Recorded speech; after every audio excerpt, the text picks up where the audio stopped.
अस्सलाम वालेकुम दोस्तों, कहिड़ा हाल आहिनि? उम्मीद है तो ख़ुशि ऐं आबाद हूंदो। जीअं त मां अॼु वाले हिकु मुस्नद अहमद जी हदीस खणी हाज़िर थियो आहियां।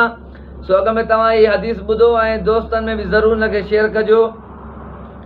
अबू साद रज़ी अल्लाह अन्हु मां खां रिवायत आहे त रसूल अल्लाह सल्लल्लाहु अलैहि वसल्लम जन फरमायो त शैतान चयो त ए मुंहिंजा रब, तुंहिंजी इज़त जो कसम आहे, जेसीं ताईं माण्हुनि में साह हूंदो तेसीं ताईं मां माण्हुनि खे गुमराह कंदो रहंदुसि। अल्लाह सुब्हानहू व तआला फरमायो त मूंखे मुंहिंजी इज़त जलाल ऐं बुलंद मर्तबे जो कसम आहे त जेसीं ताईं मूंखां गुनाहनि जी बख़्शिश घुरंदा रहंदा त मां उन्हनि खे बराबरि माफ़ कंदो रहंदुसि।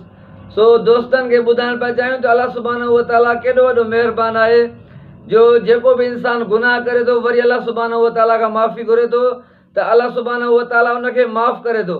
इहा ग़लति ॻाल्हि आहे त माण्हू चवंदा भाउ अल्लाह सुब्हानहू व तआला डायरेक्ट नथो ॿुधे, उनखे कंहिंजो वसीलो या वास्तो ॾिनो वञे। बहरहाल इन ॻाल्हि में काई बि हक़ीक़त कान्हे। अल्लाह सुब्हानहू व तआला चए थो तव्हां मूंखां माफ़ी घुरो त मां तव्हांखे माफ़ कयां।